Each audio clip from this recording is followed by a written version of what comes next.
Had lots of thoughts as we've gone around the circle,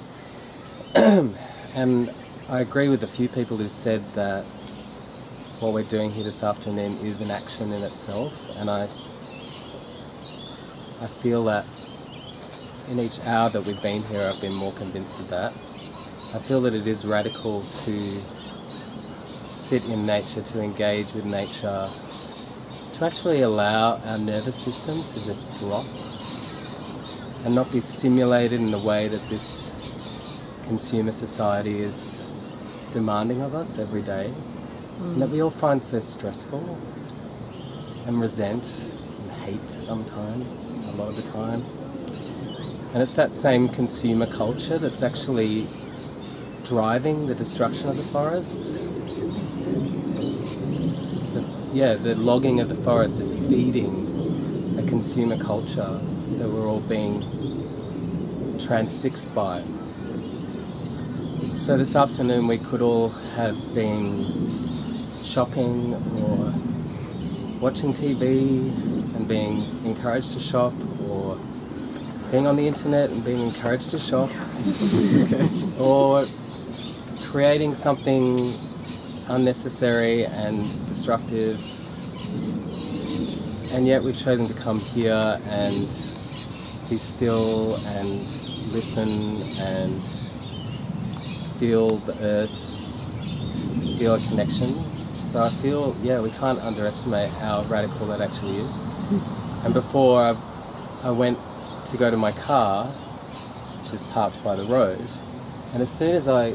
got to the roadside, I felt like I popped out of a bubble. And it reminded me of the enchantment of nature and what I used to feel as a child when I'd go down to the river. I grew up in a suburb in Melbourne, and between our house and the only nature space I knew was a freeway, so I had to cross the freeway to get to this beautiful little reserve by the river, and that was where I felt I was enchanted. That's where I discovered nature. And this is a similar kind of space, I feel. So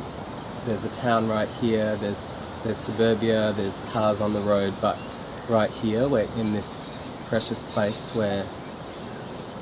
we can connect with the earth, with all of the nature here, with each other. I was saying before that for me, connecting with nature has often been a solitary thing because a lot of the people around me haven't valued it as much, so it's very special to come into a space where it's equally valued and where it's a community thing, where I feel like that actually that binds us in that connection with nature if we're doing it together, because we don't have to feel alone in it and feel like everyone else is on the internet, or everyone else is at Lismore Square, or everyone else is just been totally zombified. And I also just wanted to make a point, because we are the Queer Forest Action Gang or group or whatever the G stands for, and just make that link, because I feel like we can relate to the forest, because as queer folk we have been marginalised and the forests are being marginalised, and just as Indigenous people are being marginalised, so we all have that in common. And I've observed and I've read and studied and reflected and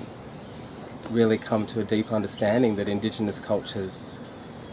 have always traditionally honoured queer folk, and that we've been an integral part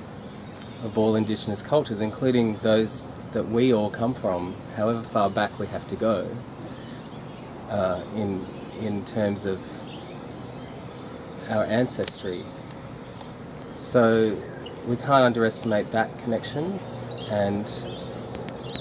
it's interesting that we have chosen to come together as a group of queer folk and our allies and everyone who's supporting that